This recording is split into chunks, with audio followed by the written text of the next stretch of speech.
안녕하십니까? 한국약선요리협회 회장 양승입니다. 오늘은 깻잎에 대해서 이야기를 한번 해보겠습니다. 깻잎 하면은 우리 주변에 흔하게 있는 채소다 보니까 그 효능면에서 너무 저평가되고 있는 그런 채소 중에 하나입니다. 깻잎은 또 세계에서 유일하게 우리나라 사람들만 좋아하는 채소죠. 이 향이 너무 강해서 다른 나라 사람들은 별로 좋아하지 않습니다. 물론 저기 터키 어느 지방에서는 먹는다는 이야기를 들었습니다만은 극히 일부분이죠. 대부분 우리나라에서 많이 먹고 있습니다. 이 동남아나 서양 할 것 없이 중국 이런 데가 다 향신료가 굉장히 발달되어 있는데 우리나라는 그렇게 향신료를 다양하게 쓰지 않습니다. 아마 그런 이유가 이런 깻잎 같은 것을 먹기 때문이 아닌가 하는 생각도 해봅니다. 이 깻잎은 해산물 독을 해독해 주는 능력도 있고 또 우리가 느끼한 그런 기름진 음식, 고기 종류, 육류를 먹을 때 소화기가 굉장히 부담을 느끼는데 깻잎이 그런 것들을 해결해 주는 그런 고마운 채소죠. 자, 깻잎의 효능은 크게 분류를 해서 여러분들이 두 가지만 기억을 하시면 됩니다. 해표산한, 행기관중. 딱 이렇게 제가 네 글자로 해서 두 개 양쪽에 지금 올려놨습니다. 해표산한은 뭐냐라면은 여러분들 몸의 겉에 쉽게 말하면은 한기가 들어와 있을 때 감기죠. 이것을 없애준다. 이 감기 쪽 하나하고 그 다음에 행기관중 기운을 잘 통하게 해서 잘 움직이게 해서 중초를 넓혀준다라는 소리예요. 즉 중초라는 것은 여러분들 소화기 계통이 들어있는 그 부분을 이야기하는 거예요. 그럼 그 부분을 넓혀서 기운을 잘 통하게 한다는 것은 소화를 잘 시켜준다는 의미죠. 이 두 가지가 관건이에요. 깻잎에서는. 자, 그러면은 구체적으로 한번 살펴보면은 깻잎의 성질은 따뜻하고 맛은 맵고 폐경 비장경으로 들어간다 그랬는데, 자, 깻잎의 성질이 따뜻하니까 한기, 즉 찬기운을 잘 막아내겠죠. 맛은 매우니까 발산작용을 하죠. 그래서 잘 쫓아내겠죠. 한기가 만약에 겉에 있으면. 그 다음에 폐경하고 비장경으로 들어가니까 폐 쪽에 어떤 작용을 할 거고 비장 쪽에 어떤 작용을 하겠죠. 그래서 이 두 가지를 여러분들이 깻잎을 생각할 때는 기억하시면 돼요. 자, 구체적으로 더 한번 들어가 보면은, 자, 땀을 나게 해서 겉에 있는 한살을 제거한다. 설명했죠? 가래를 없애고 기침을 멈추게 한다. 다 폐 쪽에 어떤 증상이죠. 전부 감기 증상이에요. 그래서 감기 예방하는데 깻잎은 효과가 있다라고 기억을 하시고, 그 다음에 두 번째가 이제 중초를 따뜻하게 하고 기운을 잘 내려가게 해서 속을 편하게 하고 구토를 예방한다 그랬는데, 아랫배가 차면은, 아랫배가 즉 차면은 그게 이제 우리가 뱃속이 좀 차다 그래요. 중초가 차다 그래요. 이 중초에 한기가 들어있으면 당연히 소화가 안 되겠죠. 잘 안 내려가겠죠. 속이 더부러 가겠죠. 이런 것들을 깻잎을 먹으면은 좀 좋아진다 라고 생각을 하시면 돼요. 그 다음에 이제 세 번째로 되어 있는 게 흉복부의 기운을 잘 통하게 한다는데, 이것은 이제 폐 쪽에 기운이 막혔을 때 좀 통하게 잘 한다 그런 의미고, 해독작용, 해산물 요리할 때 저는 꼭 깻잎을 넣으라 하거든요. 깻잎뿐만이 아니라 생강하고 같이. 자, 이것은 해산물에는 독이 있어요. 왜? 자기 해산물도 자기 나름대로 몸을 보호하기 위해서 독을 조금씩 가지고 있어요. 우리가 워낙 면역력이 강하고 그러다 보니까 별로 그렇게 느끼지 못하겠지만은 독이 있어요. 이것을 해독하는 작용을 한다. 이왕이면은 해산물 먹을 때 어때요? 우리 입에 들어오기 전에 해독이 돼서 들어오면 좋겠죠. 그래서 꼭 해산물 요리할 때는 이 깻잎을 좀 넣어주라. 그런 소리를 참 많이 합니다.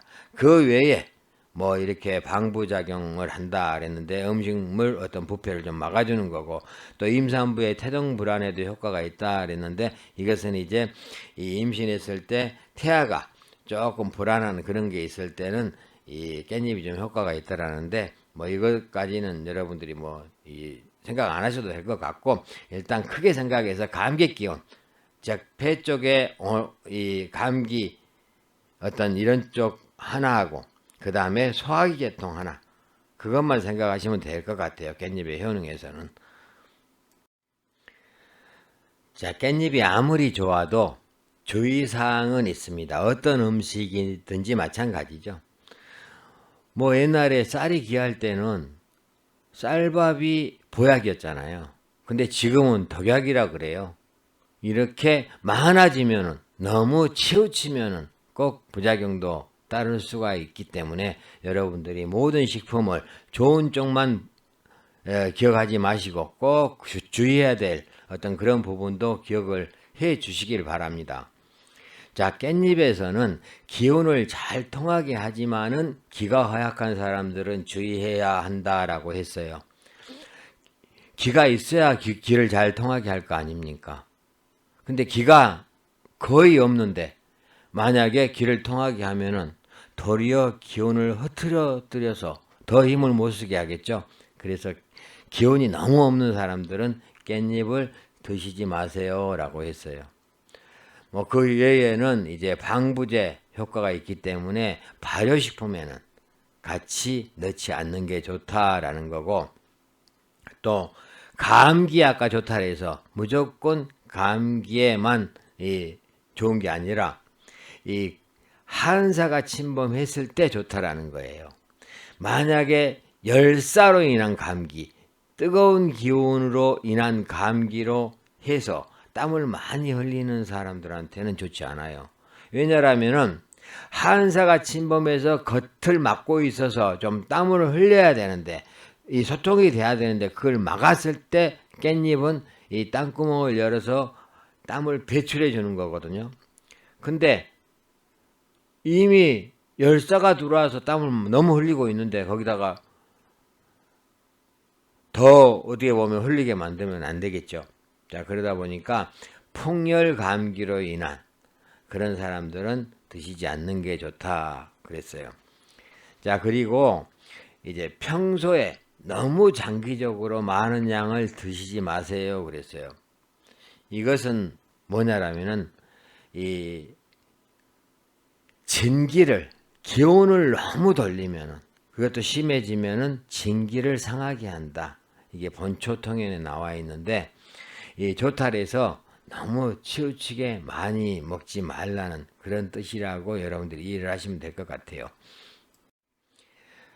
이 깻잎으로 할 수 있는 여러 가지 그 요리들을 한번 뽑아봤습니다. 자, 깻잎으로 차를 만들어 마십니다. 특히 이 차로 만들어 드실 때는 그냥 우리가 이 일반적인 깻잎보다는 자소엽, 즉 보라색 나는 거 있죠. 자, 그게 더 약효는 더 좋습니다. 자, 자소엽을 이렇게 말려 가지고 차로 마실 수도 있고요. 또 이 부각을 만들어 드실 수도 있고, 또 가루를 만들어서 다른 음식에 섞어서 이렇게 요리를 할 수도 있죠. 해산물 요리에는 꼭 제가 넣으라고 강조를 했죠. 해산물 독을 없애주니까 뭐 다양한 해산물, 제가 사진을 좀 올려놨는데, 해산물 요리할 때는 먼저 여러분들 머릿속에 이 깻잎을 떠 올리시기 바랍니다. 그리고 느끼하고 이 기름진 음식을 먹을 때, 좀 느끼하고 기름진 음식물은 소화시키는데 좀 어려움이 있죠. 자, 그래서 이럴 때 같이 배 앞에서 이제 먹는 게 이제 채소인데, 채소 중에서도 이 깻잎을 꼭 같이 드시면은 여러분들이 이 고기를 소화시키는데 굉장한 도움이 될 거라고 생각을 합니다. 그래서 꼭 그 좀 이 돼지고기나 아니면 거의 뭐 이런 고기들 드실 때는 이 깻잎을 준비하셔가지고 같이 함께 드셔주시면은 아마 여러분들 어떤 소화시키는데 굉장히 좋은 역할을 할 거라는 생각을 합니다. 자, 우리가 많이 해먹는 장아찌 종류들 있고, 그 다음에 깻잎으로 튀김도 많이 해요.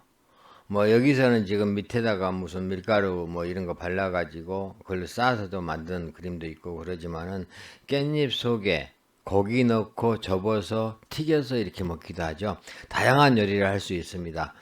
예, 그러니까 여러분들 그 깻잎을 이용한 그런 요리들을 많이 해 보시기 바라겠습니다. 지금까지 깻잎에 대해서 설명을 드렸습니다. 여러분들이 하찮게 생각할 수도 있는 채소 중에 하나지만은 여러분들의 어떤 몸 상태, 건강 상태에 따라서는 어떤 보약보다 더 큰 역할을 할 수 있습니다.